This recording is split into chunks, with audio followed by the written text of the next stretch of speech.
Hi everyone, this is Katie Groves, and I want to apologize for any background noise that is present in this video.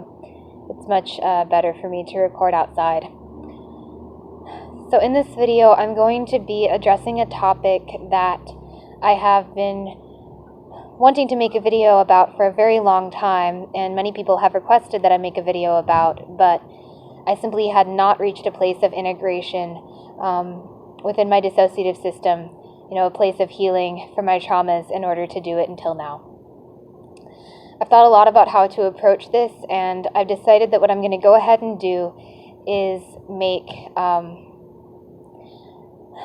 what's probably going to end up being a series of testimonies about experiences that I had in trying to escape child trafficking, and also experiences that I had as an adult coming in contact with people I suspected to be trafficking victims.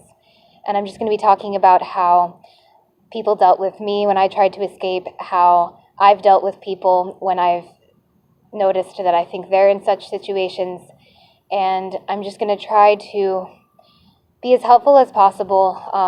I know that I cannot give a comprehensive guide to any of this stuff. One of the main things that I want to get across is that these situations are deeply complex, and that there is no single right way to handle them all.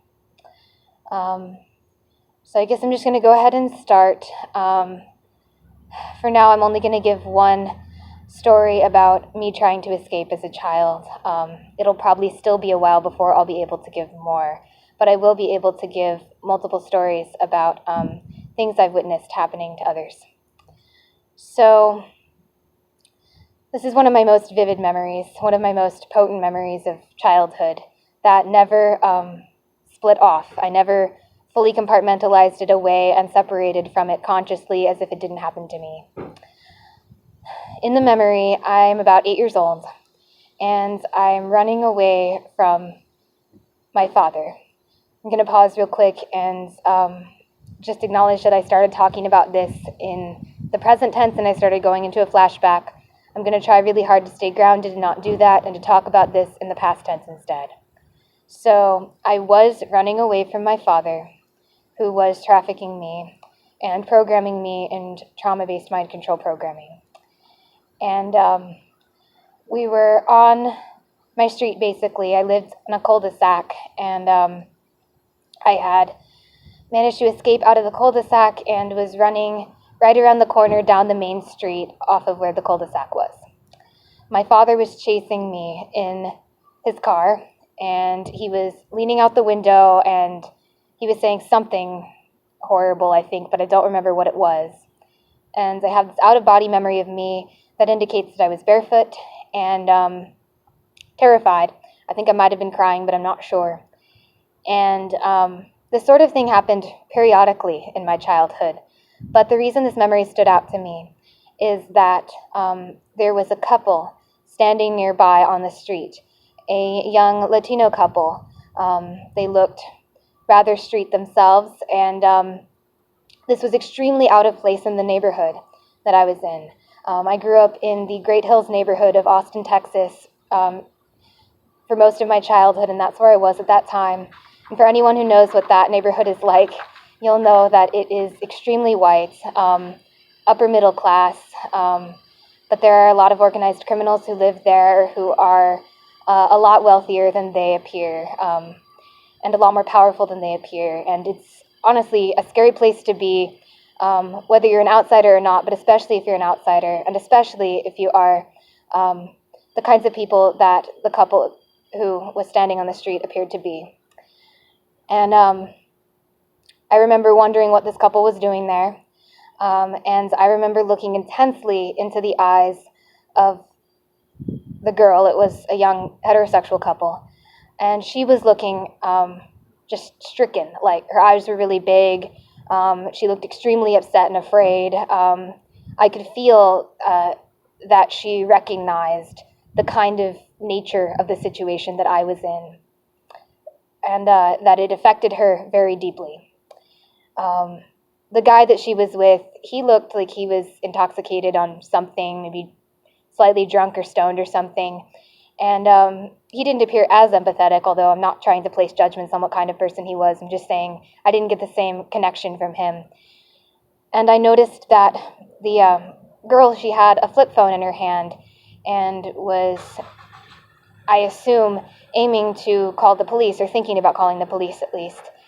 And I remember her eyes never left me when the guy that she was with kind of quietly put his hands over the flip phone and closed it. And I remember there was no verbal communication, but I was fully aware of everything that was going on, I think. And I remember thinking to myself that I was glad that the guy stepped in and that they were not going to call the police. Because if they had, I would not have been rescued. I was in high-level military intelligence child trafficking. My father was a CIA agent, and there was absolutely no way that getting the police involved was going to make that better. I don't know how many of you watching this know much about the Austin Police Department, but they are notoriously corrupt, and there was extensive police involvement in the stuff that I grew up in as a child. And if the cops had been called, I would have been further victimized. I would not have been rescued. I probably would have been raped and brutalized by the police. And the couple possibly, very possibly, would have been arrested simply for being brown and poor and in this neighborhood. And of course, for getting in the way of the child trafficking operation and calling the cops and so on. So I remember thinking at the time that it was absolutely for the best. And I remember wishing the couple well and wishing that I would have some way out of my situation that didn't involve the police. And the reason I think that it's really important that I share all this is that while it's not always the wrong thing to do to call the police when you suspect that someone is being trafficked or abused, if you see what looks like child abuse or child trafficking, it's not always the wrong thing to call the police. And I don't want people to misinterpret me and think that I'm saying that they should never, ever call the police. However, there are many circumstances in which calling the police on suspected child trafficking, especially when it involves military, mafia type families like my family, it can just make things worse. And so it's really important to use discernment and to act with mindfulness and compassion. There are times to call the police, and there are times not to call the police. And that was one of those times where it was best that those people did not call the police. And it wasn't that they did nothing for me. And this is another very important point that I want to make here. They absolutely did not do nothing for me. Like I said, the guy I didn't connect with very much emotionally, but the girl, the look in her eyes and the look on her face showed that she cared deeply and was extremely distraught about the complexities of the situation and not being able to do what she wanted to do, which was clearly to rescue me. And that meant a tremendous amount to me and tremendously motivated me to get out of MK. I've shared before on here in my series about how people can help. It's called How Can I Help? The MK Survivor FAQ videos I've done. I'll put a link to that in the description below. This video will go in that playlist, I think.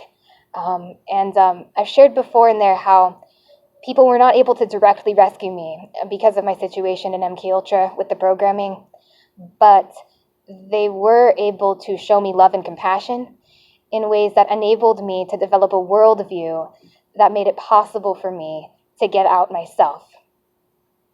Meaning that I saw enough kindness and compassion while I was a slave. I saw that enough people cared that I felt able to reach out and try to get the help that I needed when finally I was old enough to be able to. So that girl did a lot for me. She connected with me, she showed that she cared, and she did try to do something before her boyfriend, likely wisely, stopped her. So that's my story about that. And now I'm going to talk about experiences that I've had witnessing what I believed to be human trafficking as an adult. I'm going to start by talking about an experience I had at a grocery store. I don't remember how old I was. I was probably 19 or 20. This was a couple years ago. It was before I started this channel, when I was living in the last town that I lived in before the one I'm in now.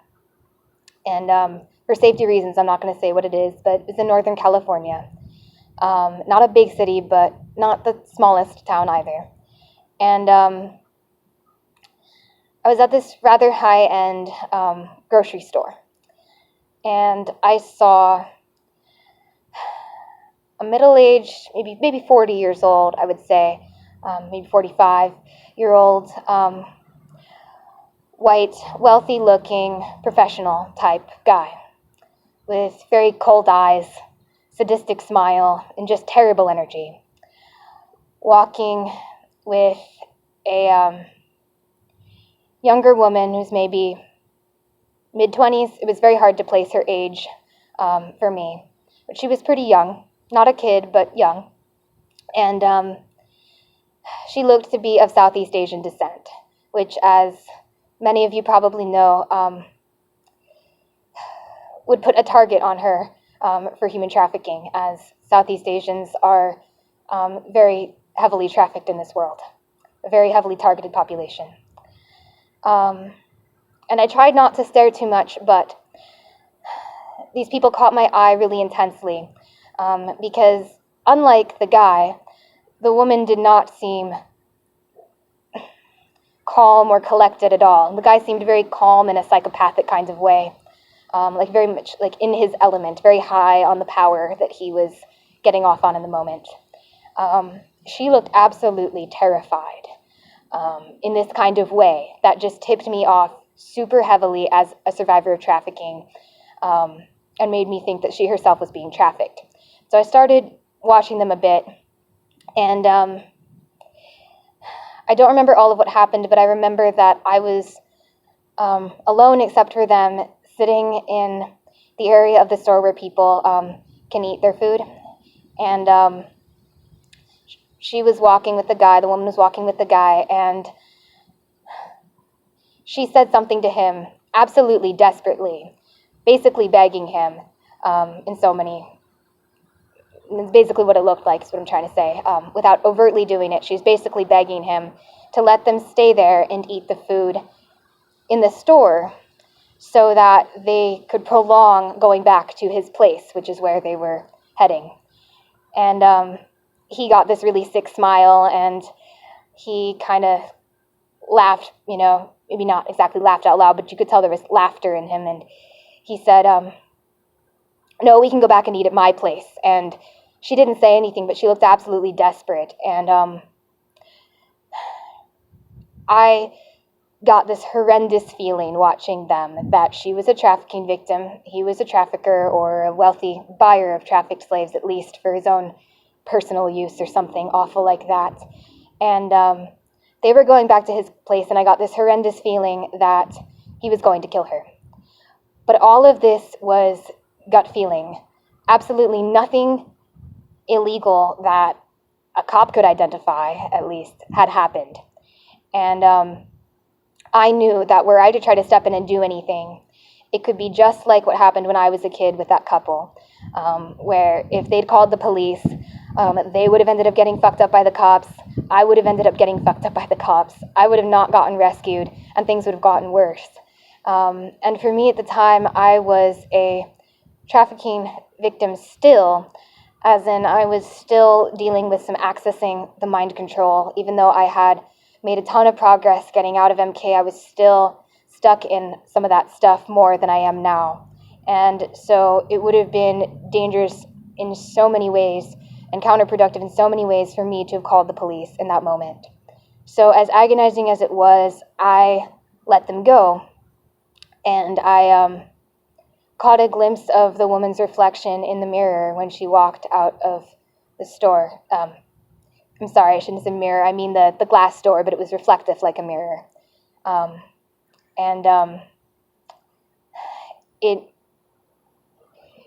I don't have words for it, but it was extremely haunting. It was as if she was already a ghost. It felt to me as if she was already dead. And I'm not trying to be overly dramatic here. I'm just trying to sincerely give an account of what I experienced. After that, I felt absolutely dejected and helpless and bereaved, and I think I might have already been planning to do this. I was on the right side of town to be able to do it, but whether I was planning to or not, I decided to go to the college campus nearby and basically sneak into one of the practice rooms, even though I wasn't a student, and play the piano and just get my feelings out, all of my grief that had come up around this, and do energy work and healing and basically musical prayer for this woman. And I felt as though there was absolutely nothing that I could do through prayer or energy work to save her life, but I still, I did my own set of prayers, basically internal death rituals that I learned to do when I was in the trafficking ring as a child, watching people die all the time who I couldn't help in any other way. And so that's what I did, and I don't believe that that was nothing, but I believe that was not only the best thing that I could do, but it was probably the right thing that anybody could have done, because once again, this town that I was in, the police were extremely corrupt, and calling the cops would have been very unlikely to do anything but make the situation worse, for not just me, but for the woman and probably other trafficking victims also. So once again, I want to be clear that I'm not telling people never to go to the police. I'm just trying to give stories from my personal experience that may help people understand why sometimes going to the police is not the best thing to do. And I'm going to pause here and I'm going to talk more about that before giving more anecdotes. In fact, I'm probably, my phone's going to time out soon on this. So I'm just going to go ahead and say a few words about the whole notion of going to the police, and then I'm going to have to upload this and record a part 2. So there are times when it is correct to go to the police. And I think that it's important to understand that in most of those cases, it will be not because the police in the area are not corrupt, but because it would just so happen to be one of those times where the police would decide to actually free the victim or multiple victims involved in order to look like they're doing something. This is something that law enforcement agencies routinely do. They do occasional trafficking busts to try to keep the public thinking that they care. And there have been times when people have called the police when they suspected human trafficking without actually even seeing anything obviously illegal, and the police have stepped in and freed the victims, so it seems, in order to keep their appearances up. And so it's not always the wrong thing. However, most of the time, from what I've seen, going through a lifetime of this kind of exploitation, the cops are almost universally corrupt. The agencies at least are. Even if there are cops that care within the organization, they're pretty impotent to do anything.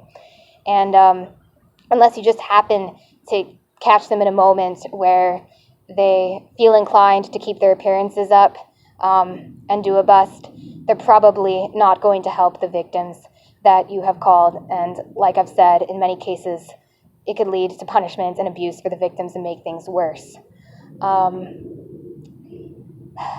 There's also the issue of retrafficking by the cops. Cops are notorious for retrafficking, trafficking victims. They will pick up victims and act like they're going to rescue them and then send them right back to their traffickers. And I've heard testimonies of people who weren't even in MK Ultra like I was, but who were still trafficked, on lower levels, who went through this repeatedly, and it's just a terrible thing. And of course, I don't know for sure that they weren't MK Ultra, but I'm pretty sure, given the context, that they weren't. So yeah, it's a very difficult thing, and the most important thing is to use your instincts. Another huge issue is if you do witness something overt, something obviously illegal, then you could be legally required to call the police. And if you don't, you could potentially get in some kind of trouble. And in those cases, it's also important to use your best judgment.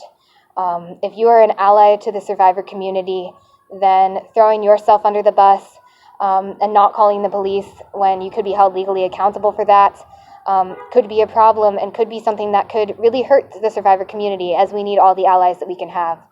And so I think one thing I really want to make clear is that it's important to know your own worth your own value as an ally to humanity. If you are a very kind, compassionate person who cares enough about this to be actually listening to what I'm saying right now and really taking it in, then you're probably too valuable to sacrifice.